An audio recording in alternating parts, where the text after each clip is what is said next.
Endi hayotimiz shunaqa bo'lib qoldi deydi. Yana fatvoni ham o'zligiga to'g'rilab olib, taqdirimizda shu bor, yo'q, taqdiringizda u narsa yo'q. Oyda $1000 topasiz, 2 oyda $2000 va hokazo reklamalar, marketinglar reklamalar qiladi-da. Hamma ham kambag'al bo'lib qolib ketaveradimi degan tushuncha bor-da. Va o'shanda aytganman, eng katta xato onamiz kasal bo'lib pul so'raganlarni bermaganmiz. Urolog doktorlarda ham bo'lyapti, testosteron masalasida ota-onani ayblashib o'tadi ekan. Ota-onalar san qilib bermading, unaqa qilib bermadingiz, bunaqa qilib bermadingiz. Og'ziga kelgan gap bilan gapirib, masxarabozlik qilishadi. Ko'psi tezroq boy bo'ling deydigan mavzu, juda ham tezroq boy bo'ling. Bu soha mutaxassislari o'zlarini shaxsiy manfaatlarini ko'zlab turib jamiyatga fitna tashlab qo'yapti. Ustoz, qanday qilib ayol tanlasak bo'ladi, juft halol deb bo'ladi, savol ko'p bo'lsa kerak. Assalomu alaykum hammaga. Biz yangi loyiha boshladik. Ya'ni bu loyihamiz asosan jamiyatdagi og'riqli nuqtalarni va og'riqli mavzularni ko'tarib chiqish va undan tashqari esa noldan boshlab muvaffaqiyatga erishgan insonlar bilan suhbat olib boramiz va ularning hayotiy tajribalarini siz bilan ulashamiz. Assalomu alaykum Sirojiddin aka, xush kelibsiz. Va alaykum assalom, assalomu alaykum rahmatulloh. Xush ko'rdik. Sirojiddin aka, sizga savolimiz shunday kelgan tartibda, ya'ni Sirojiddin Sharof o'zlari kim? Nima muvaffaqiyatlarga erishganlar? Bu darajaga qanday yetishib kelganlar? Xo'p, Sirojiddin Sharof kim? Sirojiddin Sharof ham hamma qator bir oddiy inson va fitness murabbiy sifatida tanishadi insonlar. Bu daraja endi biz bilmaymiz, biz darajamizni bilmaymiz. Bizni darajamizni xalq, odamlar belgilab beradi. Qaysi darajadaligimizni ular bilishadi, biz bilmaymiz-ku. Endi ko'p yoshlarga qiziqda, masalan, shu har bir muvaffaqiyatga erishgan inson noldan boshlab qanday bu darajagacha keldi. Hamma o'ylaydiki, kimdir poddeshka qilgan, kimdir o'z-o'zidan bo'lib qolmagan degan tushuncha bor. Ayniqsa bu narsa hozirgi kundagi ya'ni sizning tilimizda o'zimiz tillayotgan Z avlodga qiziqda bu. Yo'q, endi bu yerda kimdir poddeshka qildi degan narsa yo'q. Alloh taolo aytgan, sababiyatni qiling, biz beramiz. Bo'ldi. Men beraman degan. Sababiyat, faqatgina sababiyat har bir sohani o'zini mukammal egallash kerak inson. Bitta sohani tanlab turib, o'sha soha bo'yicha juda ko'p mehnat qilish kerak, juda ko'p ter to'kish kerak, izlanish kerak, sababiyatni qilish kerak va sabr qilish kerak. Shu darajaga keyin sekin-sekin ko'tarilib kelaveradi inshaalloh. Sirojiddin aka, mana hozir Instagramda mana o'zingiz shuncha shogirdlar ham chiqarib kelgansiz. Aslida sizni kim sifatida tanishadi? Murabbiy sifatidami yoki influencer sifatidami yoki qanaydir bir trener sifatida, dominant odam sifatida tanishadimi? Bizni faqat fitness murabbiy sifatida tanishadi. Fitness murabbiy sifatida. Chunki ko'p insonlarda masalan kommentariylarni o'qiganda shogirdlaringizni juda ham qiynab-tinib qildirar ekansiz. Shunaqa kommentariylar ko'p ko'ramiz. Juda qiziqamizda. Ayniqsa bizlar o'zimiz jamoamizda ham yoshlar juda ham qiziqadi. Keyin men o'zim ham ularga aytaman. Ana bor, haqiqatan murabbiy haqqisini ko'rasan. Chunki trenovka qilgan odam chiniqishi kerak. Shunaqa. Og'riqni his qilish kerak deyman-da. U siz yoki o'g'il bolalarga ayniqsa aytaman o'zimiz jamoada, siz salonga kelmayapsiz. Siz zalga boryapsiz. U yoqda har bitta gormonal holatingizni u yoqda siz mustahkamlaysiz deyman-da. Xuddi shunaqa. Shuning uchun yoshlarda mana o'z shogird juda ham ko'p chiqargansiz, komandangiz bor. Shularga qanday ta'sir qilasiz shu taraflama? Yo'q, bizda o'zi ishlash reja aniq. Har bir kelgan insonni qabul qilishimizdan oldin o'zi psixologik suhbatimiz bor, 40 minut davom etadi. Va birinchi navbatda insonlar sog'ligini qo'yamiz va shu sog'ligida e'tibor beradigan joyi gormonal balans. Analiz topshirtiramiz, ularning to'liq sog'ligini ko'rib olamiz. Undan keyin natijaga ta'sir qiluvchi omillar, o'sha gormonlar, vitaminlar, keyin mashg'ulotlar, ovqatlar, o'shalarni tuzib berish boshlaymiz. Bu demoqchisizki, bitta inson kelib trenovka qilmoqchi bo'lsa, unga analiz topshirtiriladi. Keyin shunga qarab, ularga masalan oylik plan qilinadi. Xuddi shunaqa. Hattoki ovqat etablarigacha. Hammasi. Hammasi. Endi hozirgi kunda mana shogird chiqaryapsiz. Hozirgi yosh avlodlarda mana 2000 dan tepa deymiz, 2002 dan tepa deydi kimdir yoki hozir Instagramda har xil gaplar chiqqan-ku, 2005 sila shunaqa gaplar chiqqan, shunaqa yoshlar o'rtasida-da. Hozirgi yoshlarga orasida nima sizni qo'rqizadi? Mana Qo'rqitadi. Da, siz ayniqsa qo'rqitadigan eng kuchli narsa. Maqsadsizligi. maqsadsiz bo'lib qolishgan. Ular virtual dunyo bilan o'sha ijtimoiy tarmoqlariga juda ham mukkasidan ketgan holda bog'lanib qolishganning hisobiga o'sha Instagramdagi yolg'on hayotga juda qattiq ishonishadi. Ha, hammani hayoti shunaqa yaxshi ekan. Yo'q, misol tariqasida kimgadir tegib ketsa bizning aybimiz emas, tegsa o'zligi bilishadi. Misol tariqasida masxarabozlik qiladigan er-xotin blogerlar bor-a? Juda ham ko'p. Juda ko'p. Ko'paydi hozir. Qizg'anish yo'q, rashk yo'q. Xo'p, mayli, u o'zining ishida. Endi ular video olishadi, er-xotin video olishadi-da, qachonki yaxshi bo'lsa olishadi. Har bir xonadonda bor tushunmovchilik bor, tortishib qolishlar bor. Ular endi faqat yaxshi hayotini ko'rsatadi. Nega haligi tortishib qolgan joylarini ko'rsatishmaydi, real hayotni ko'rsatishmaydi? Agar u joyini ko'rsatishadigan bo'lsa, odamlar o'ylaydiki, ha, bular ham biz qatori oddiy odam ekan. O'shaning uchun ular faqatgina yaxshi joyini ko'rsatishadi. Va haligi er-xotin bir-biri bilan yaxshi bo'lib turgan bir pallada video olishadi-da, Da. yaramaslar. Keyin tortishib qolgandan keyin uni montaj qilib qo'yib yuborishadi. Ha, shunday qilishadi. Biladimi? O'shaning uchun bu yoshlarimiz o'sha virtual dunyodagi yolg'on hayotga ishonib qolgani uchun ular ham o'ylaydiki, ha, biz ham shunaqa bo'lsa, shunaqa yashasa, shunaqa bo'lib ketarkanmiz. Biz ham tezroq erishishimiz kerak. Yo'q, unaqa yolg'on hayotga ishonib qolishganligi bizni juda ko'p qo'rqitadi. Ularda ham mas'uliyat ham yo'q, maqsad ham yo'q. Endi shunaqa yoshlar bor. Ular yetishmovchilik halitdan boshiga tushgani uchun musofirchilikka chiqib ketgan yoshlar juda ko'p. U boshqa masala. Lekin aksariyat yoshlarimizda bu mas'uliyatsizlik, maqsadi yo'qlik, faqatgina o'sha sevdim, kuydim, o'ldim, bevafo dunyo shunaqa bo'lib qolgani jamiyatni halokatli joyi deb hisoblanadi. Shunaqa. Shu yerda bitta bir mavzuni ko'tarmoqchiman. Ko'p internetda ko'raman, trenerlarda ham bo'libdi, mana urolog doktorlarda ham bo'libdi, testosteron masalasida.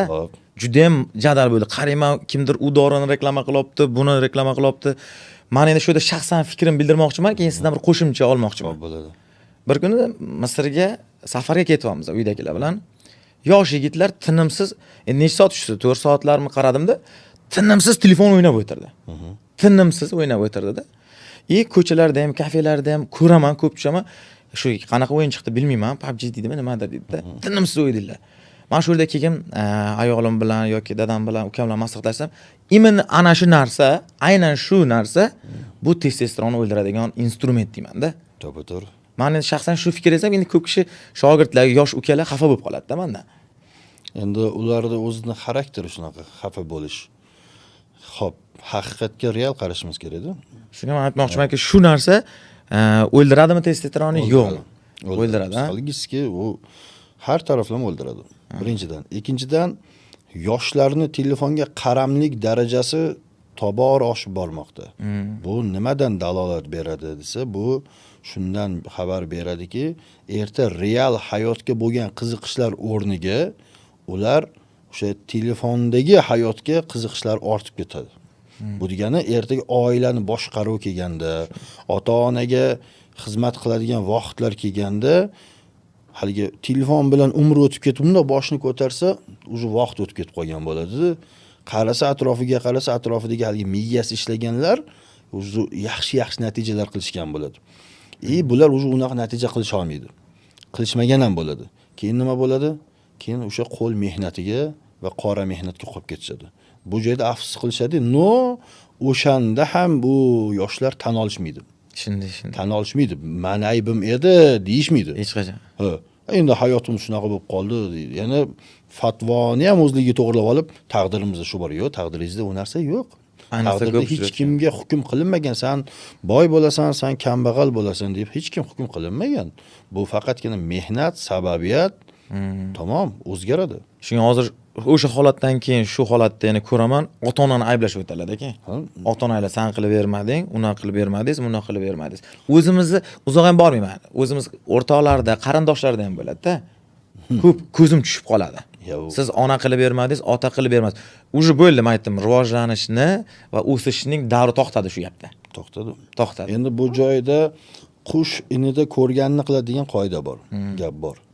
Bu joydagi ichki muhit, oiladagi sog'lom muhit bo'lsa, sog'lom muhitda katta bo'lgan har qanaqa o'smir yosh borki, mas'uliyatni o'z bo'yniga olgisi keladi. Nosog'lom muhitda katta bo'lgan har qanaqa yosh borki, o'zini oqlab aybni kimgadir ag'darishga harakat qiladi va aybdor kim bo'ladi? Ota-ona bo'ladi. Nimaga desa, siz qilib bermadingiz. Sizni tanishingiz bor edi, etmadingiz, o'sha ishga joylab qo'ymadingiz. Vaholanki o'zing harakat qilishing kerak aslida. Lekin bizning yoshlarimiz dangasa bo'lib qo'ygan. Shunday. Bizlar yoshligimizda shu maktabda o'qib yurgan paytimiz, keyin litseyga tayyorgarlik davri bo'ldi, keyin litseyga kirdik. O'shanda otam bir gap aytardilar-da. Nima qadam qo'ysang o'zing javob berasan. Albatta. Bu qo'ygan har bir qadaming sani sha'ning, sani g'ururing va agar farzandlaring ayol kishi bo'ladigan bo'lsa, bu nomusing deb o'rgatganda menga. Xuddi shunaqa. Mana men Westminster tamomlaganman. Westminsterga kirgan yilim telefon berishgan. Men hozir yoshlarni ko'raman. Birinchi sinfga boradiganda ham qo'lda telefonda. Mendan yaxshi biladi, telefon zo'r tushunadi. Chaqaloqlarda ham telefon bor. Shunday bo'lib qoldi. Endi biz shunday davrda bo'lsak, kelajakda mana qo'l mehnati deymiz. Xo'p. Qo'l mehnati yoki qanaqadir bir qiyinchilikka sabr koeffitsiyenti deymizmi? Qanday bu? Kelajakda qanday kutamiz bu narsalar? Kutmaymiz. Pasayib ketadi, tobora kun sayin pasayib ketadi. Bu unaqa narsalar yo'q ertaga. Chunki mana yoshlar sirazi bir nimalarga erishib qolgisi keladi. Bir yil ichida bir nimalar bo'lib ketgisi keladi. Shunday. Sizni biz bir yilda bo'lmaganmiz. Bu joygacha 1 yilda, 2 yilda, 5 yilda chiqib kelmaganmiz. Shunday. Nechidir yil bosib o'tdik. Qancha qiyinchilikni o'tkazdik, qancha tunlar bedor ketdi, qancha kitoblar, qancha odamlardan gap eshitdik, qancha joyda xato qildik. Yaxshi yomon bo'ldi. Yaxshi yomon bo'ldik, kimlar uchundir yaxshi, kimlar uchundir yomon bo'ldik. Tuhmatlarga qoldik. Barchasidan o'tib kelib turib, siz bilan biz bugun mana shu joyda o'tiribmiz. Momamizning bir gapi bo'lardi, shu aytgan gapingizda. Zamon bo'ldi, zamonga kech keldik deydi-da. Shunday. Davrda biz kech keldik, bizda yo'q edi bu davrlar deydi-da. Bir kuni shu momamiz bilan ko'p suhbat qilaman-da men, dadamiz onalar bilan. Dunyoga 10 ta farzand keltirganlar. Maşallah. Shu joyda aytadilarki, paxta 30 da ham tug'ib ketganman bittasini deydilar. Qarangda shu darajada. Paxta 30 da bittasini tug'ib ketganman deydilar. Bittasi deydilar traktor tagida yotardi deydilar-da. Endi u kishi juda ham Temir xotin degan unvoni bor. Ko'p aytadi shu gapi. Sabrsiz odam doim qopi bo'shsiz yurgan inson kabi deydi-da. Yutqizadi, hayotda yutqizadi deydi-da. Mana qiyinchilik biza ko'rdik deydi-da. Hozirgi mana ayollarga maslahat bering deganimda, masalan, ayolim bilan boraman yoki singlim bilan boraman yoki kim bilandir borsam, ko'p aytiladi. Erni gapini ko'targan odami oilasi mustahkam bo'ladi deydi-da. Ko'p aytadi, erni gapini ko'targan. Endi ularni yashashayotgan o'sha yoshlik chog'laridagi vaziyat bilan hozirgi vaziyatni tubdan farq qiladi. Hozirgilar birinchidan gap ko'tarmaydi. Shunday. Ikkinchidan yosh oilalarda er xotin o'rtasida g'urur degan narsa juda bir avj olgan bir vaqtda turibmiz. Va erkak kishi jahlda ayolini so'kib qo'ysa yokida qattiq urishib qo'yadigan bo'lsa, shunaqa qizlarimiz bor, sirazi uyga ketib oladi. Hansa meni ota-onam so'kmagan, meni ota-onam xuddi shu masala gapirmagan. Men nimaga uni baraka topib ko'r, sen katta hayotga xush kelibsan. Bu katta hayot, bu eringni uyi seni ota-onangni bag'ri emas. Bu tushunish kerak. Endi bu joyda haligi ota-onani roli katta bo'lar ekanda aka. Nimaga deganda ota-ona tushuntirish kerak. Qizim, o'sha dargohga borganingizda erni xizmatini qilishingiz kerak. Yaxshi yomon kunlar bo'lsa, birga sabr qilishingiz kerak. Tushunmovchiliklar bo'lib qolsa, gap eshitsangiz ham, boshqa bo'lsa ham, o'sha joyda qolish kerak. Bizga olib kelmang. Ertaga sizlar yaxshi bo'lib ketasizlar, lekin biz yomon ko'rib qolamiz u odamni. O'shaning uchun bolam har narsaga qaytib ko'rmang deb tushuntirish kerak. Yo'q, bizdagilar unaqa demaydi. Voy qizim qiynalib qolibdi, ko'r. Ota-ona poddershka qilgandan keyin haligi qiz ham o'zidan ketib qoladi. Keyin yana ketadigan bo'lib qoladi. Keyin borib nima bo'ladi? Oila buziladi-da. Keyin nima deyshadi? Svobodni hayot deyshadi. Keyin kimgadir erkak kishi teng bo'lib tushib yeyishadi ayol kishi bilan. Endi ko'p unaqalar. Men o'shanda sirazi уже mana ustozlari, olimlari, sizga o'xshagan murabbiylar gaplaringiz o'sha. Men aytdim, buni testosteron ayol testosteroni to'g'ri kelib qolgan deymanda. Chunki testosteronni hazilu bu juda kuchli gap. Testosteronni jamiyatimizda aksariyat juda ko'pchilik insonlar testosteron tushib ketgan. Nimaga deyilganda, mana bitta misol qilib aytadigan bo'lsak, vitamin D pasayib ketadigan bo'lsa, inson ichki qo'rquvlar paydo bo'lib qoladi-da. Biron bir ish qilgisi kelsa, tavakkul qilgisi keladi, lekin qo'rqadi, o'xshaydimi, o'xshamaydimi deb qaytadi. Endi testosteron bo'lib ham hozirgi holatimizda stressiv holat, jizzakilik, ko'p asabiylash, ishxonadagi haligi asabiylik, uyga kelsa ba'zidagi tushunmovchiliklar, ko'chadagi muammolar, yetishmovchilik bor, qarzi bordir bo'ynida. Bular hammasini o'ylab yurgan erkakda albatta va uyqusizlik kasali kelib qoladi-da. Kech uxlaydi, vaqtli turish kerak, majbur qimirlash kerak, hayot davom etyapti, oilani boqish kerak. Bu bora yig'ilib testosteron tushishiga sabab bo'ladi. Bu tan olishimiz kerak, xolos. Biz tan olmaymiz. O'shaning uchun testosteron tushgandan keyin nima qiladi? O'zi hamma joydan siqilib turgan erkak ayoli boshlab qo'ysa, erkak davom ettirib ketib qoladi. Shuni bo'ladi. Endi bu joyda nima qilish kerak buning uchun desa, erkaklarimizga aytamizki, o'sha sport zallariga chiqib shug'ullanishlari kerak. Albatta. Testosteronlarni ko'tarib olish kerak va sport bo'lib ham insonni har qanaqa stressdan olib chiqib ketib qoladi. Bu fakt. Va bo'lib ham sport insonni miyasini ishlash darajasini oshiradi. O'zini boshqarish darajasini oshiradi va boshqa odamlar bilan ishlab o'zini chalg'itadi, networking qiladi, yangi tanishlar orttiradi.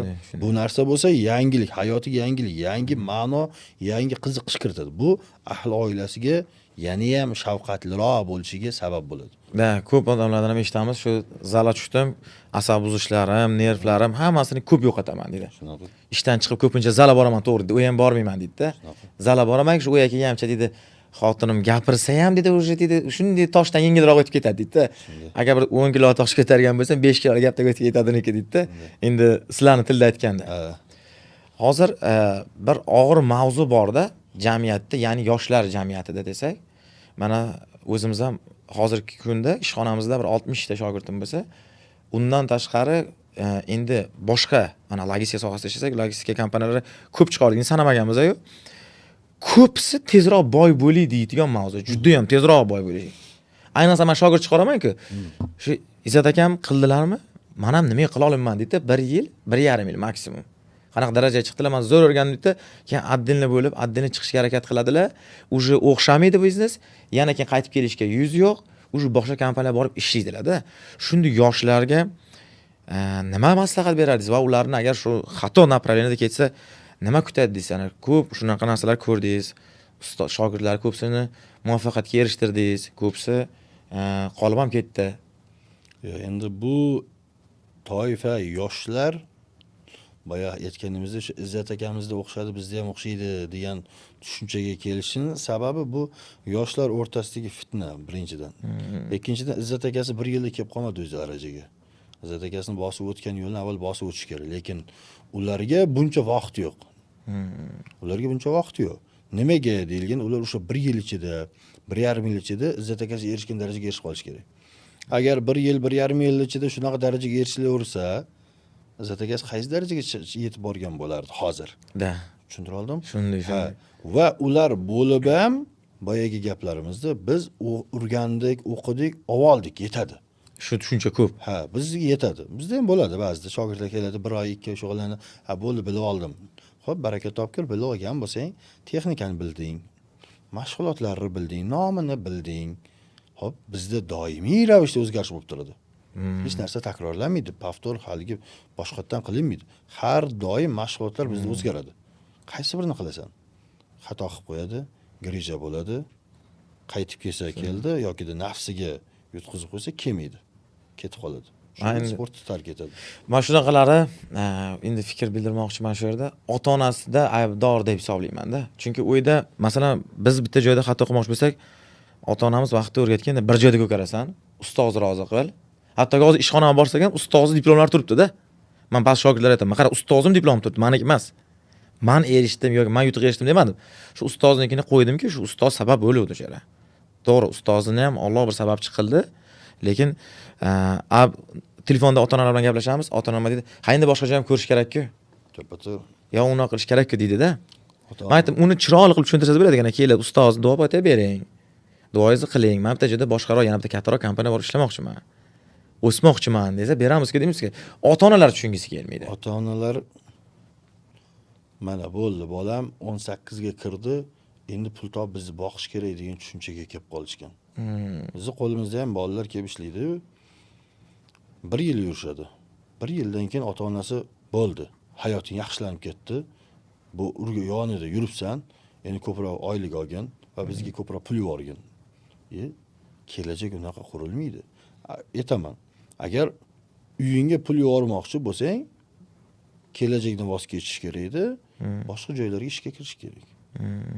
Boshqa joyga ishga kirish kerak. Bizdan-da ko'proq oylik beradigan joyga ishga kirsagina uyga yuborish mumkin. Unda bilmadim deyman. Va sabr qilish kerak. Ota-onalarda ham sabr qolmadi-da. Qolmadi.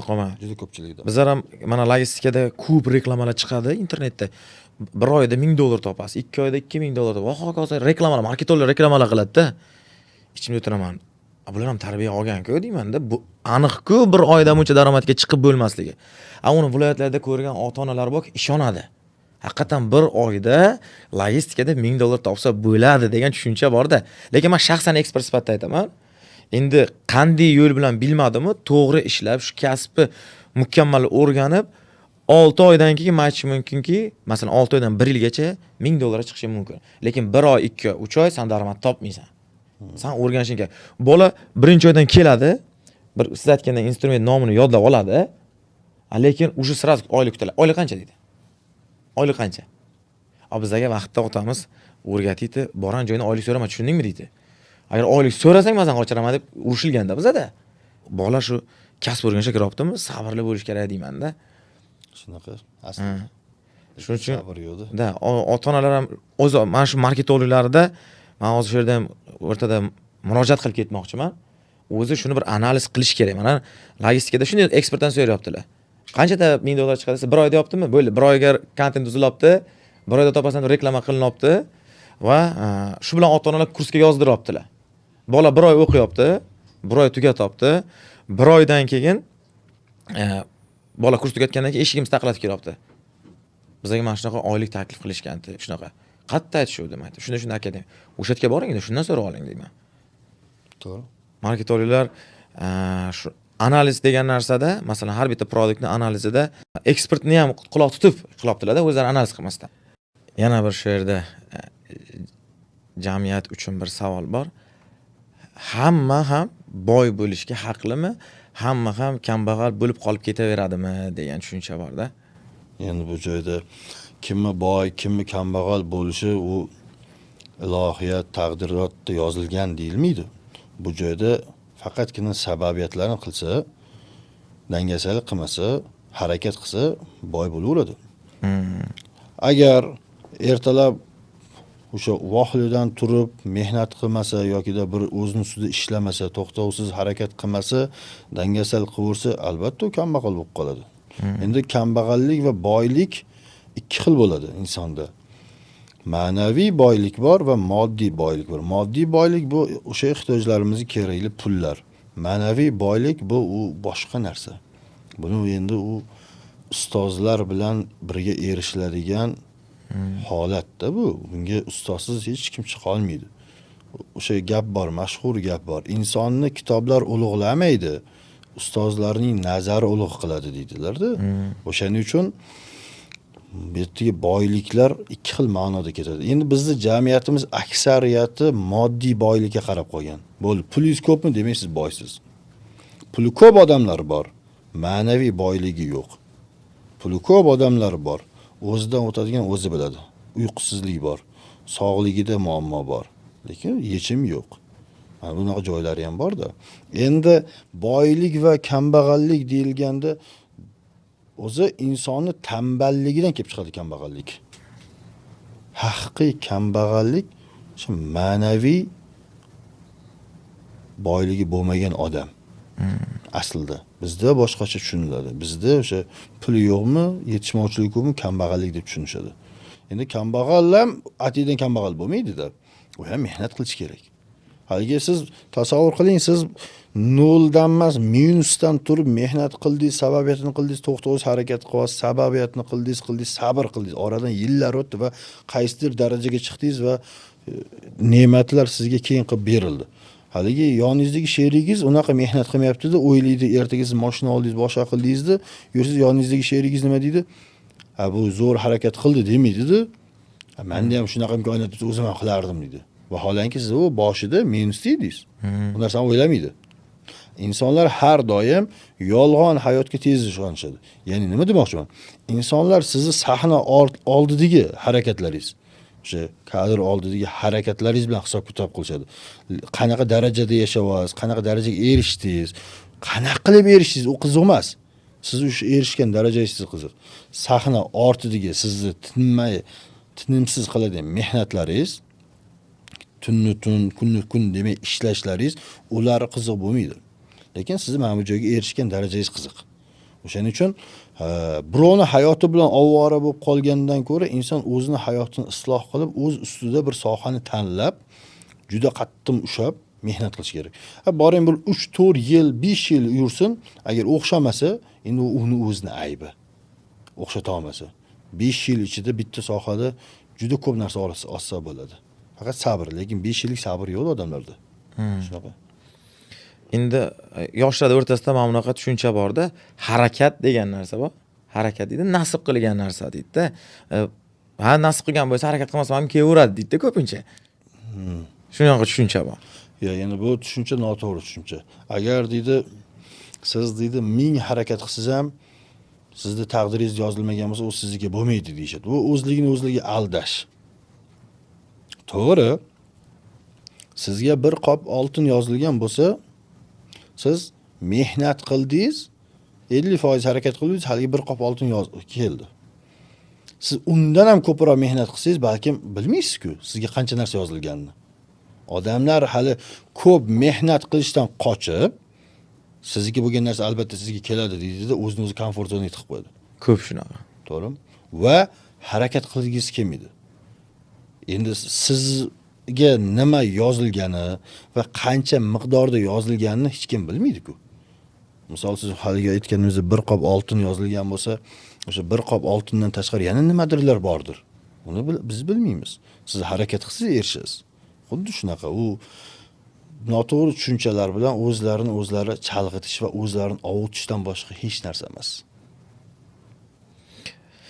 Yana shu mavzumiz endi shu asosan yoshlar va yoshlar orasidagi og'riqli nuqta bo'lgan sababli shu yerda savollar juda ko'p keladi. Yoshlar diplom kerak bo'lmay qoldi. Diplom umuman kerak emas. Mana trading degan kasblar bor, mana o'zimiz soha logistika bor va hokazo dediki, diplom kerak emas degan tushunchaga qanday qaraysiz? Diplom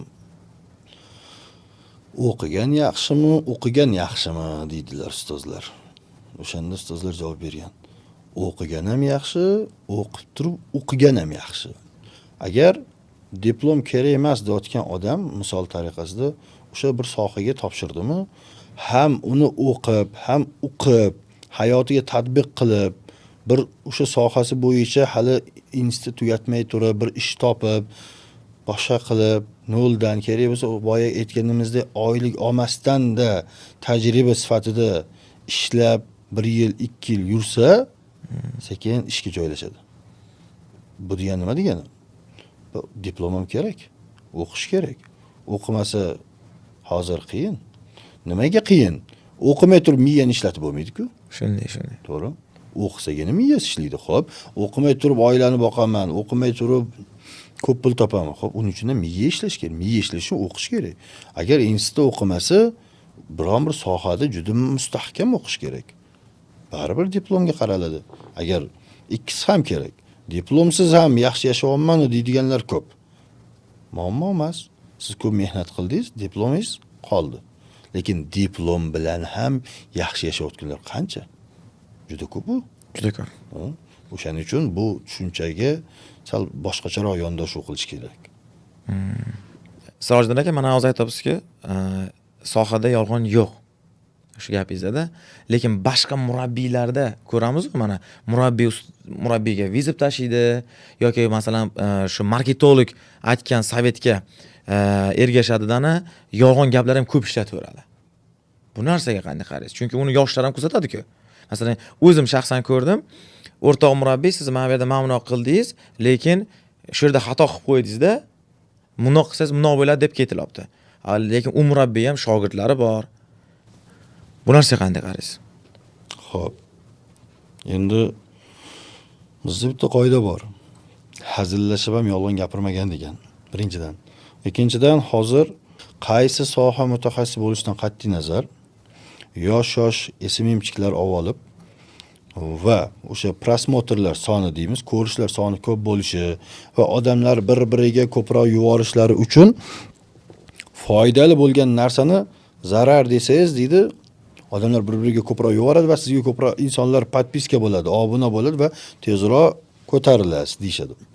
Va ularning gaplariga ishonib, ular o'sha foydali bo'lgan narsani foydasiz, foydasiz narsani foydali deb turib gapirib ig'vo qilib qo'yishyapti. Lekin qarangda, bu joydagi xatarli joyi borda. Bu soha mutaxassislari o'zlarini shaxsiy manfaatlarini ko'zlab turib jamiyatga fitna tashab qo'yapti. Tushuntirdim? Jamiyatga fitna tashab qo'yapti. Bo'lib ham yana juda ko'pchiligi masxarabozlik bilan o'tib ketishgan.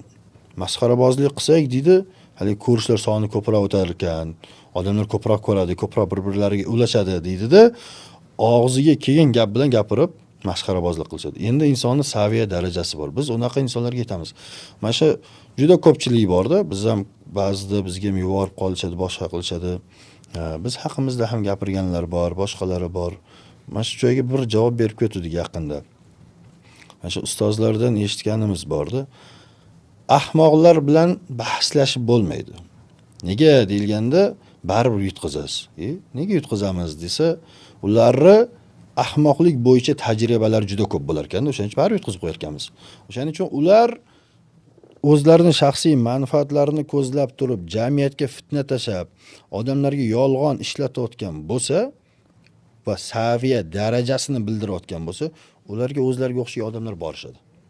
Va u atrofiga o'zlariga o'xshagan saviya darajali va o'zlariga o'xshagan yolg'on ishlatadigan insonlar yig'ilishadi. Bizda yolg'on yo'q deymiz. Nimaga? Bizda borini gapiramiz. Bizda demak shunaqa o'zimizga o'xshagan, borini gapiradigan, yolg'on gapirmaydigan, masxarabozlik qilmaydigan auditoriya yig'ilgan. Alhamdulillah, bu ham bir ne'mat. Shunday. Bu ham bir boylikdan turi deysiz-da, ha? Albatta. Chunki boylik deganda hozir yoshlar hammasi faqat pul miqdorida ko'radi-ku. Endi u boyliklar ikki xil ma'noda bo'ladi dedi-ku, uni hali yoshlarimiz tushunmaydi. Hali ancha qovun pishig'i bor ularga. Hali vaqtlar o'tgandan keyin boshi bir devorga qattiq tegib, fitnalarga uchrab, tuhmatlarga uchragandan keyin aqli kirsa kirdi, bo'lmasa yo'q. Aqli kirsa keyin o'zidan kattalar bilan maslahat qilib, ularning maslahatini olib, hayotlariga tatbiq qilishni boshlashadi. Bo'lmasam yo'q. Ana hozir siz bilan bizni ikkalamizni ham misol uchun auditoriyada ko'p yoshlar kuzatadi. Masalan, chunki siz sohasida ham yoshlar ham kattalar baribir trenirovka qilishadi. Bizda ham yoshlar ko'p qiziqadi. Bir yaxshi yoniga bir yomon o'tirib qoladi-da baribir. Albatta. Masalan, zalda ham yoki bizda o'zimiz sohada ham bo'lib qoladi. O'sha yoshlarga, ya'ni sherik tanlaganda yoki birovning gapiga kirmaslik uchun qanday bir ikkita, uchta yaxshi instrument o'rgata olasiz? Endi buning uchun birinchi navbatda sog'lom muhit uydan boshlanadi. Uyda otaning roli juda katta. Agar xo'p, ota-ona ajrashib ketib uyda onani o'zi qolgan bo'lsalar, shunday ayollar borki, otadan ziyod mehr beradilar. Otadan-da ko'ra yaxshiroq tarbiya qiladilar-da. Shunday ayollar jamiyatimizda juda ko'p, yolg'iz onalar deyiladi bular. Shaxsan o'zimiz juda ko'pchilikni bilamiz. Va sog'lom muhitda bo'lsa, ular shunaqa tarbiyalashadiki, bolam mustaqil fikrlang, o'zingizni mustaqil fikringizga ega bo'ling, o'zingizni qarorlaringizga ega bo'ling deb tarbiyalashadi. Ular keyin o'zlari mustaqil fikrlariga ega bo'ladi. Agar sog'lom muhit bo'lmasa, ular ishonib ketaveradi. Yo'qqa ham og'ib ketaveradi, bu yoqqa ham og'ib ketaveradi. Birinchisi o'sha sog'lom muhit. Ikkinchisi o'zlarida maqsad yo'q. maqsad bo'lsa, haligi og'ib ketish bo'lmaydi. Bo'ldi. Yana shu yerda bir qo'shimcha savol beraman Sirojiddin aka.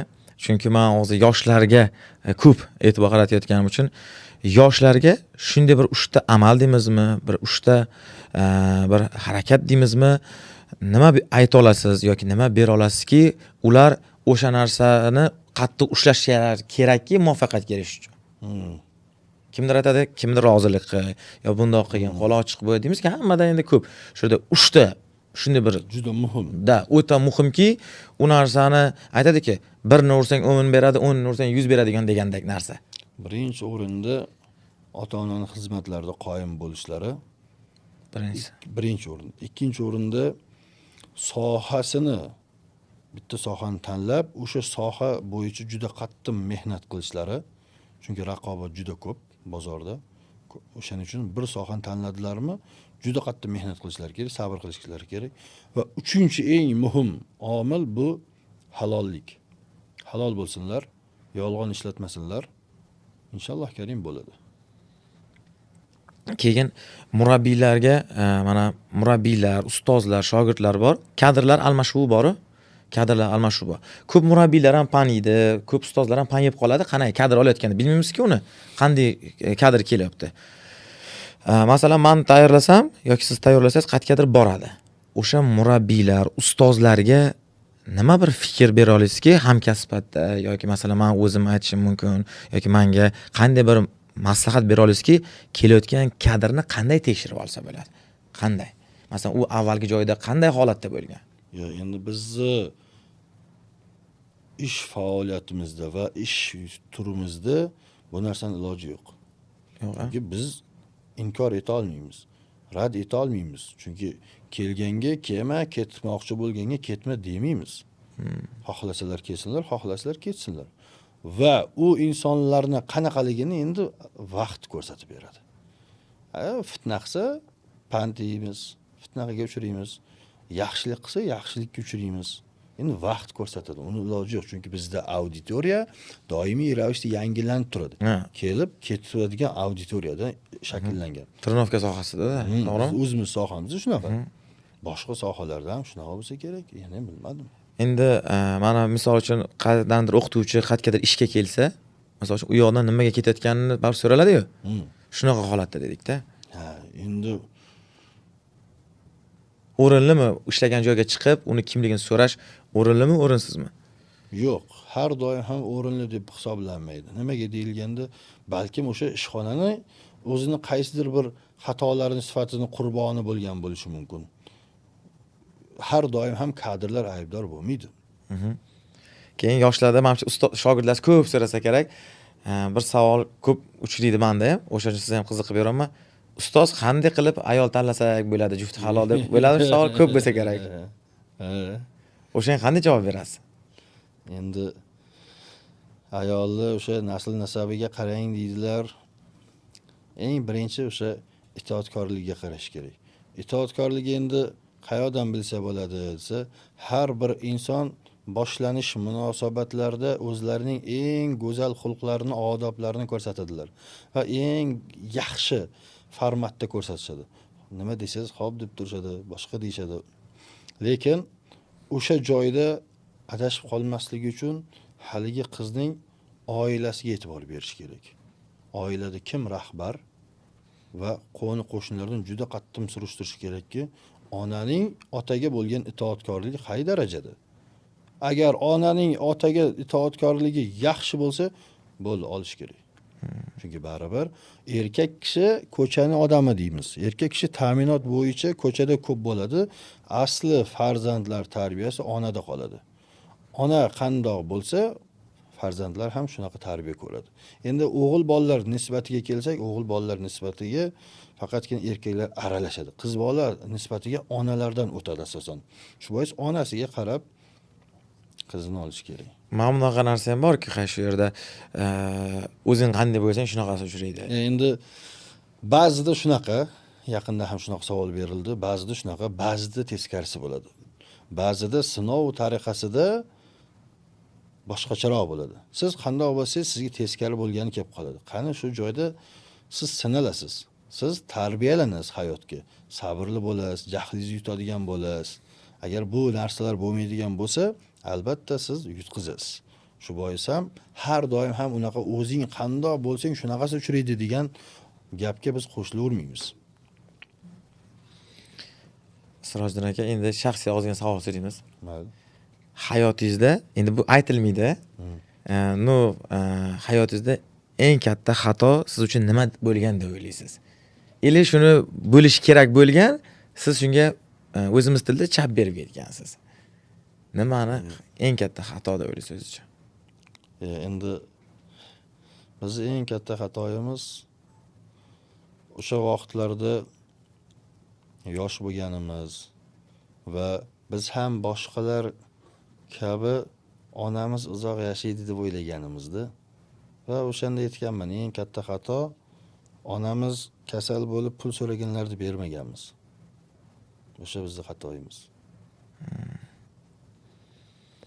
Hayotda armon bo'lib qolmasligi uchun har bir yigitga, ayniqsa muvaffaqiyatga erishganda ko'p odamlar armonni aytadi-da, dardini aytadi. Shu yosh yigitlarga mana hozir ko'p, chunki har bir yigitda beli baquvvat degan gapimiz bor. Beli baquvvat bo'lib turgan payti o'zim zo'rman degan hissiyot bo'ladi-da. O'sha paytda nimadan foydalanib qolish kerakki, kelajakda erta yutuqlarga erishib hamma narsasi bo'lganda armon tuyg'usi qolmasligi uchun. Ota-onaning xizmatlarida qoyim bo'lsinlar. Shu shogirdlarga, yoshlarga Ota-onaning xizmatlarida qoyim bo'lsinlar. Sirojiddin aka, mana o'zingiz sohangizdan bir qisqacha yana gaplashamiz. Ko'p insonlar pul topadi, yaxshi pul topadi, zo'r pul topadi. Lekin ko'p ko'zimiz tushadi, o'zini sog'ligiga e'tibor bermaydi. Dam olish deganda qaysidir restoranga borib, masalan, dakansa yeb ichish deb tushunadi kimdir qorin qo'yib olgan, kimdir va hokazoda. Shunga o'xshagan keyslar, ya'ni holatlar bo'ladi-da. Nima uchun ular zalga tushish degan joyga kelganda vaqt topa olmay qoladi, lekin boshqa narsaga vaqt bor. Nima uchun deyilganda ular komfort zonaga kirib qolishgan bo'lishadi va o'zlarini qiynagilari kelmaydi. Undan ko'ra deydi, bahonalari ham tayyor. Charchadim deydi, tezroq uxlayman deydi. Shu bois zalga chiqib, garmonlarini to'g'rilab, sog'lom turmush tarzida yashashdan ko'ra, pul topolman, hammasi yaxshi, tik yuribman-ku. O'shaning uchun ham borib uxlayman deb dangasaliklarni oshirib ketishaveradi. Hozirgi kunda motivatsiya, ya'ni motivatsiya degan narsa juda ham jadal rol o'ynayapti. Videolarda har xil motivatsion gaplar qo'shamiz. Har xil aqlli gaplar ko'pda hozir. Qaysidir insonlar 3 daqiqa ishlaydi motivatsiyasiz. Lekin bu motivatsiya tuyg'u har bir insonning ichida bor.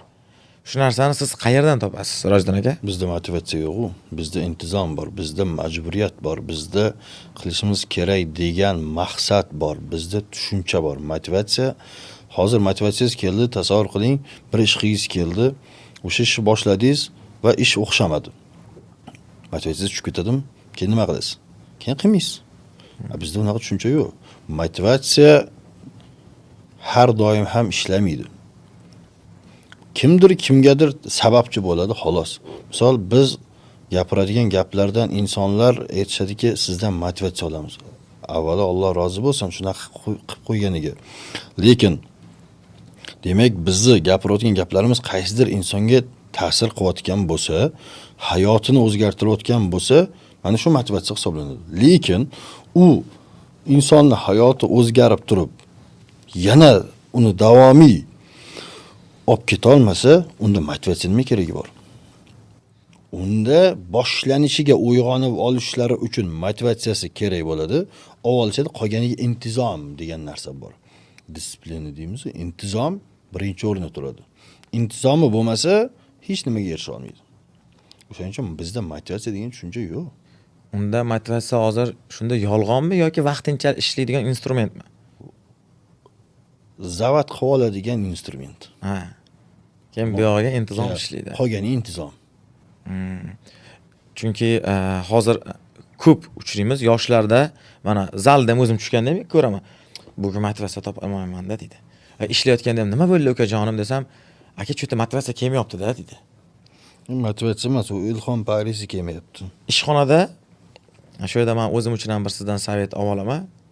ishxonaga kelib bola o'tirganda uxlabroq, zerikibroq yoki bitta ikkitasini sezaman qizchasi borda, gap kelisha olmay qolsa, qanaqadir tushkunga tushib qoladi. U bolani bilaman. Ishi zo'r, baquvvat, hamma narsa kuchli-da, lekin qanaqadir tashqi omil ta'sir qiladi, tushib ketadi. Ha desam, motivatsiyam tushib ketdi deydi-da. Shunda bir savjet beraman ularga. Onang hozir nima qilyapti deyman-da. Yo otang nima qilyapti deyman. O'sha sabab bo'lsa ishni to'xtatishingga yoki ularga mana shu bir necha daqiqada yo'qotadigan summang ularga foyda berib turish kerak bo'lganda, sen yo'qotadigan narsanga ta'sir qilsa, deyman, sen to'xtatish haqqing bormi deyman-da. O'sha yerda bir mana bizni ham yoshlar kuzatadi, shunga qo'shimcha aytsangiz. Men masalan ota-onani misol beraman. Motivatsiyadek qarash bo'lsa, ota-onani beraman. Yo'q, biz aytamizki, o'sha yo'lni boshladilarda, yo'lga kirib turib, endi motivatsiyam kelmayapti desa, orqaga birroq qarash kerak. Yo'lni boshiga. Nima uchun? Yo'lni boshi bu sohani boshi deyiladi. Nima uchun boshlangan edi? Nima maqsadda boshlangan edi? Nimani ko'zlab boshlangan edi? Nima endi to'xtashga majbur qildi? U tashqi omildagi barcha sababiyatlar bu vaqtinchalik. Undan o'tish kerak. O'sha maqsadga erishish uchun o'sha joydan o'tish kerak. Endi aytamizda, xo'p, motivatsiya kelmay qolgan bo'lsa, hali yo'lni boshiga qarash kerak. Nima maqsadda boshlangan dedi? Bo'l o'sha maqsad ko'zlab yana davom etishga majbur. Shuna harakat qilishlarga, shunaqa tushuntiramiz. Intizom aytdingiz, hozir intizom haqida gapirdingiz. O'zingiz intizomni kimdan o'rgandingiz va necha yoshda qayerda topdingiz? Intizom bu borib xatolar yig'indisidan kelib chiqadigan, shakllanadigan holat. Bunga shunchaki erishib bo'lmaydi. Bunga qat'iyatlik bilan, sekin-sekin mehnat qilib, sabr qilib erishiladigan narsa. Unga kimdir motivatsiyasi bilan, kimdir hali ikki og'iz shirin gapi, yaxshi gapi bilan erishib bo'lmaydi. Chunki intizom qilaman degan inson bir aniq maqsadi bo'lishi kerak. Aniq maqsadi yo'q insonda intizom bo'lmaydi. Nimaga bo'lmaydi? Chunki aniq maqsad bo'lmagandan keyin har bir ish qilgisi keladi-yu, keyin ham qilaman. Maqsadi yo'q baribir deb boradi. Bizda aniq maqsadlar ko'zlangan. Shu bois biz majburmiz intizom juda qattiq ushlab turishga. Har bir yigitda muvaffaqiyatga erishish formulasi bo'ladi-da. Muvaffaqiyatga erishish formulasi bor. Shular ichida intizom dedik, intizom kirib ketadi. Sizda qanday narsalar bo'lgan intizomdan tashqari? Muvaffaqiyatga erishish formulangizda. Faqat mehnat qilish kerak degan tushuncha bor bo'ldi. Boshqa narsa yo'q. Demak, yoshlarga ham shuni faqat mehnat qilish kerak, o'z ustida ishlash kerak, to'xtovsiz. Atrofdagilarga umuman ahamiyat qaratish kerak emas. Ya'ni atrofdagilar o'sha soha mutaxassislariga ham ahamiyat qaratmasliklari kerak. Faqat o'z ustida ishlayverish kerak. Keyingi 5 yillikda qanday oliy maqsadingiz bor? Endi bizda oliy maqsad bitta. Jamiyatga nafimiz tegishi, jamiyatga foydamiz tegishi. Bo'ldi, shu eng oliy maqsadimiz shu. Keyin yoshlarga mana shu yo'nalishda nima maslahat bera olasiz? Birni 10 qilish, 10ni masalan 1000 qilish degan narsa bor-da. O'sha narsa sizda ham ishlagan, mana yoshlarga ham bemalol aytib bilsakki, masalan, ko'p eshitamiz, mana ko'ramiz, eshitamiz. Onangga 1 qilsang, yoki 10 topasan, yoki 1000 topasan deydi-da. Shu narsa sizda o'zida sinovdan o'tgan? Sen 1ni berasan, u 10ni beradi degan qoida bor. Eng yaxshi ehson bu ahli oilasiga qilgan ehson deydilar.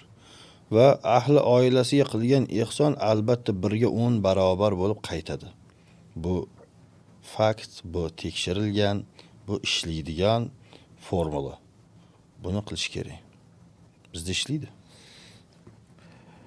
Sirojdan aka, hozir mana ko'p oilalarda ikkita asosiy muammo bor-da.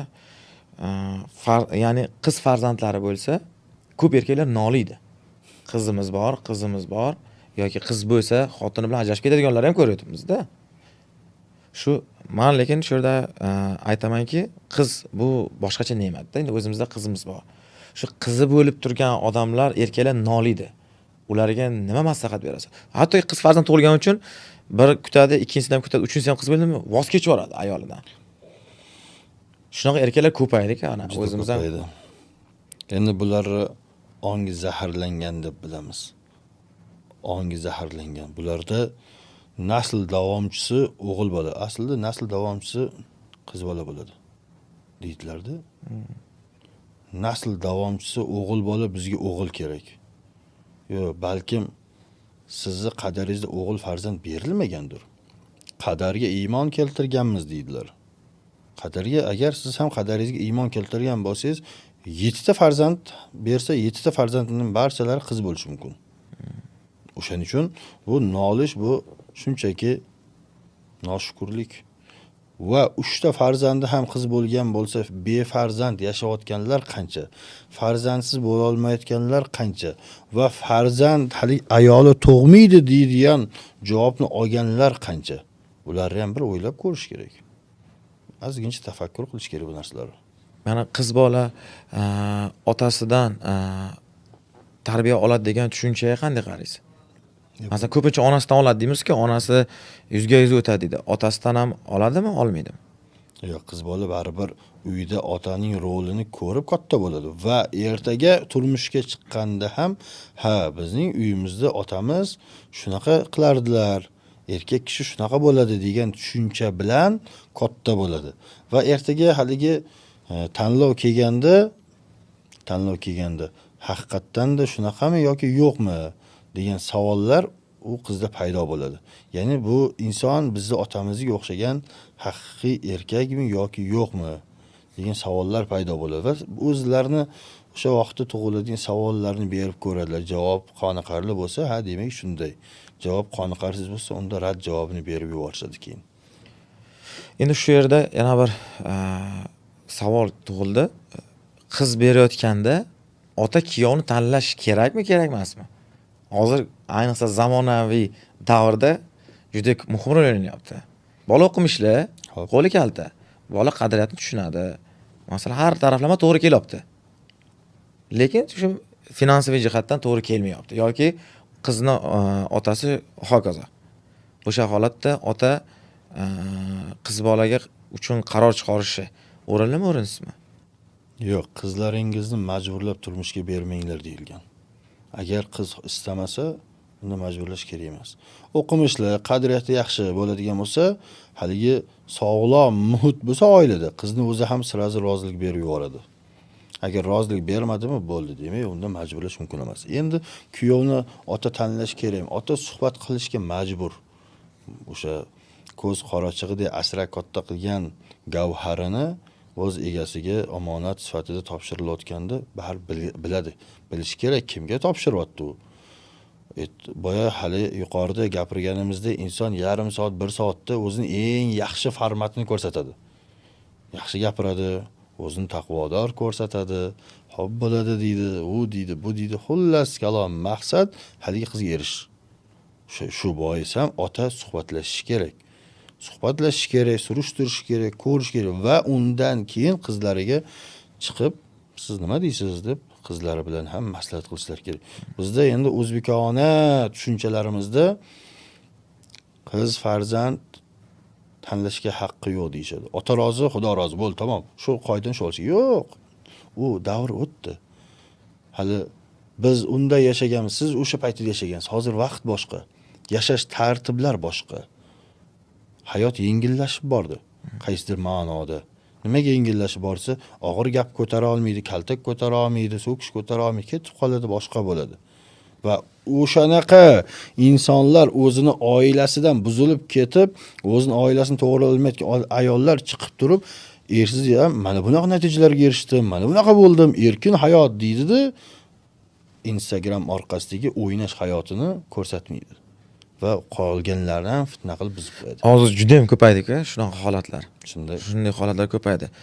Nimaga Instagramda odamlar faqat boyligini ko'rsatadi, asli ko'ringani kabi emas?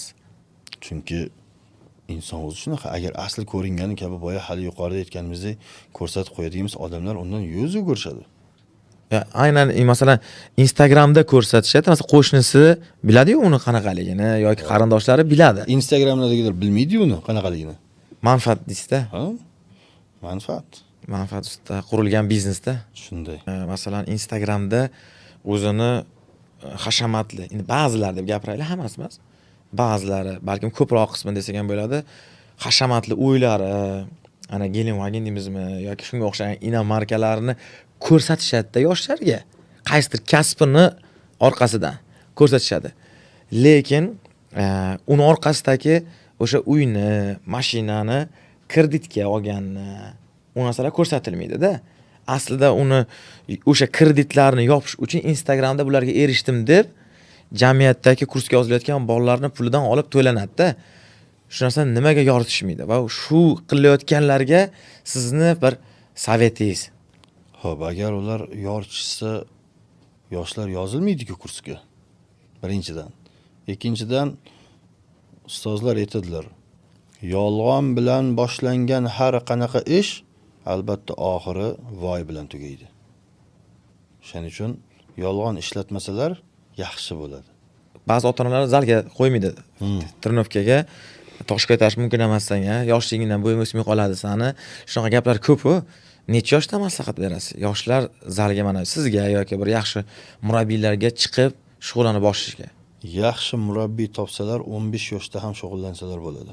14 yoshdan ham boshlasalar bo'ladi. Yaxshi murabbiy topsalar. Yaxshi murabbiy topmasalar shart emas 17 yoshgacha kutib turishsin.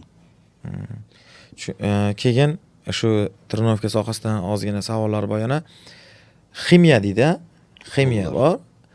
Ximiya bilan ko'p odamlar boshqa ozuqaviy moddalarni adashtirib qo'yadi. Ayniqsa ota-onalar yoki soha endi kirib kelayotganlar. Ana o'zi bilan bir necha yurganimizda ham aytishdi, protein zararmi yo'q. O'zi protein o'zi nima, qanaqa turlarga bo'linadi? Ximiya bilan adashtirib yuboradilar-da. Shunday. Proteinlar bular endi sport ozuqalar, qo'shimcha ozuqalar zararsiz. Endi farmakologiya u umuman boshqa masala. Va mana sizni shunday misol keltiraylik-da. Sizni sohangizni biz tushunmaymiz-da. Lekin sizni sohangiz haqida ba'zi bir ma'lumotlar, yolg'on ma'lumotlar sizib chiqqan va ommaga tarqalgan. Va biz ham shu ma'lumotlarni eshitamiz-da, ha demak sizni sohangiz shunaqa ekan deymiz. Vaholanki siz o'sha sohani ichkarisida turibsiz, biz tashqarisidamiz. Bu doira tasavvur qiling, doiraning ichkarisida sizsiz, tashqarida biz. Biz ichkaridagi holatni bilmaymiz va tashqarida aylanib yurgan ma'lumotlarga ishonib, sizni sohangiz haqida shunaqa noto'g'ri tushunchaga ega bo'lamiz. Siz u gaplarni eshitasiz, kulasiz. Biz bu sohaning ichida turibmiz-ku. Bunaqa narsalar yo'q deysiz. O'shaning uchun xulosa chiqarishdan oldin shoshish kerak emas-da, ozgincha shoshmasdan kerak bo'lsa, haligi ota-onalar ba'zi bir o'sha farzandlarini berishmoqchi bo'lsa, borsinlar zalga, bir yaxshi mutaxassis topsinlar va maslahatlashsinlar, qanaqa bo'ladi, nima bo'ladi, nimalar berasizlar va bo'lib ham hozir internet bir jadal rivojlanayotgan bir vaqtda turibmiz. Xohlagan narsasini internetga rasmga olib tashlab, yozib, o'qib chiqsa bo'ladi. Yo'q, biznikilar o'qimaydi. Biznikilar dangasa. Biznikilar ko'pi qolib ketgan o'sha eski tushunchalar bilan yashashadi. Bo'ying o'smay qoladi. Yo, bo'y o'sadi. 15 yoshli bola zalga chiqsa 20 yoshgacha bo'y o'sadi. Xotirjam o'sadi. Chiqsin deymiz. Prezidentni qilsang deydi, haligi o'tirib turish mashqini qilsang deydi, o'smay qoladi. O'sadi. Brus qilsang deydi, qotib qolasan. Qotmaydi. U 15 yosh. Qatdan qotadi. Ertalab yugursin, ko'proq mehnat qilsin, qotmaydi. Ota-onalar ularga sharoit yaratib berish kerak, imkoniyati bo'lsa. Bo'lmasam yo'q. Endi ota-onalarga ham ko'p gap bor-da. Bemalol qabul qilsa bo'ladi-da. Albatta. Bemalol qabul qilsa bo'ladi. Bir Instagramingizda bir yaxshi bir videoingizni ko'rdim. Burgutni uchishini havas qilamiz-da. Burgutda uchay desang, pastdagilarga e'tibor berma, kapalaklar bilan aralashma degansizda. Bu o'zidan o'zi kelmagan sizga baribir. Bu ideya, bu tushuncha, bu fikrda bu bilan yoshlarga yana ochiqroq nima demoqchi bo'lgansiz? Ba'zilar tushunmagan buni holatda, ba'zilar bizga o'xshaganlar sirazi tushundikda.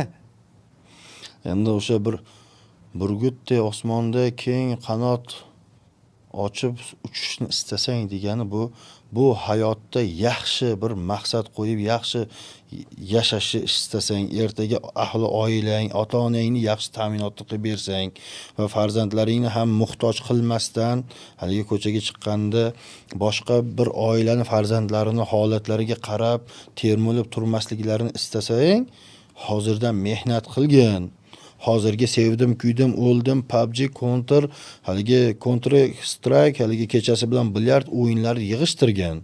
Hozir bir sohani tanlaydigan payt. Hozir bir maqsad qo'yadigan payt. Hozirdan mehnatni ertaga o'sha kambag'al bo'lib qolmaslik uchun hozirdan sharoit qiladigan payt. Hozirdan o'zingni o'zing bir yo'lga solgan degan maqsadda gapirilgan. Adashib ketma. Hozir xato qilib qo'yadigan payt. Jahongir Tutgan maktab deydi Qorako'lda. Matematika maktabi bordi. Xudo rahmatli To'xtamurod Jumayev bo'lgan u kishi maktabni tashkillashtirganlar. Bizda 30 kishi boladan bir kishi imtihondan yiqilsa, 29 tanga aybdorsan derdi. Chunki bir kishi yiqilganda derdi. Agar dedi yarim bo'lsa, o'qituvchini ayblardim dedi. Lekin bir kishi yiqilsa yoki ikki kishi yiqilsa, senlar aybdorsanlar derdi. O'zing o'ylagansan, to'g'ri? Shunday. Shu shogirdlar chiqarganingizda ham shu narsaga qanday qaraysiz? Mana shogirdlaringiz bor. 50 ta, 60 ta, 70 ta deyli. Masalan uchun qaysidirlar effekt olmayapti yoki-da yoki masalan natija ko'rsata olmayapti. Endi bizdagi soha boshqacharoqda. Natija ko'rsatishligi uchun avvalo o'zlarida mehnat qilishlari kerak, qaror bo'lish kerak, to'g'ri ovqatlanishga amal qilishlari kerak, voz kechish kerak bo'lgan narsalar bor. Ba'zi narsalardan voz kechishlari kerak bo'ladi. Yomon odatlar, yomon illatlardan voz kechishlari kerak bo'ladi. Agar ulardan voz kecha olmasalar, albatta natija bo'lmaydi. Biz endi uni majburlab natija qilib bera olmaymiz. Bular ustoz sifatida, lekin bular hammasiga tartib, intizomlarni qilib tuzib berasiz. Vazifamiz yuzasidan ogohlantiramiz, barchalarni ogohlantirib qo'yamiz. Sirojdan aka, suhbatimiz ham yakunlab qoldi. Shu yoshlarga o'zingizni bir chuqur 3 ta maslahatingizni berib o'tsangiz.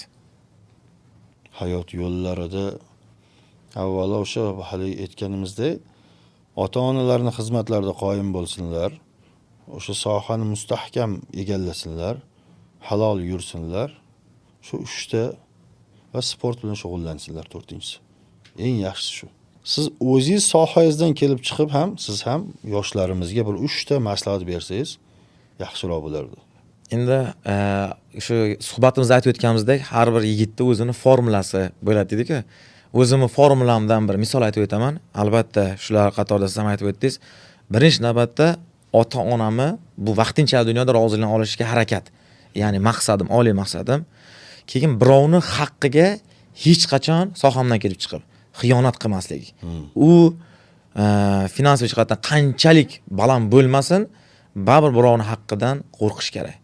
Uchinchisi esa yaxshi ustoz bu ne'matda, yaxshi ustoz. Uni etagini o'zi yirtilib ketgungacha qo'ya olmasligiga maslahat berardim. Shunday. Albatta siz aytgandek, yana oxirida qo'shimcha qilaman, sport erkak kishiga juda kerakli narsa ekan. Ana biz o'zimiz student bo'lib boshlaganimizdan beri shu sohada trenovka qilib yuramiz, juda ham kerakli omil ekan. Ya'ni har bir maqsadga yordamchi deydimi, endi buni durtki deydimi, shunaqa ekanda. Shunday. Sirojdan aka, bugungi kun uchun sizga alohida rahmat aytaman. O'zi vaqt ajratganingiz uchun. Suhbatimiz juda ham maroqli bo'ldi. O'zim ham kerakli narsalar oldim. Albatta bizani YouTube sahifamizda, Instagramda ko'radigan yoshlar uchun ham bu juda samarali va foydali bo'ladi va ota-onalar sizni ham mana haqqimizda duo qilib qo'yishadi degan bitta biza. Rahmat kattaga. Bu suhbatimiz sizga yoqdimi va bu suhbatdan siz hayotiy yechim topdingizmi? Agar topgan bo'lsangiz, videoning tagida yozib qoldiring. Albatta jamiyatga foydasi tegsin.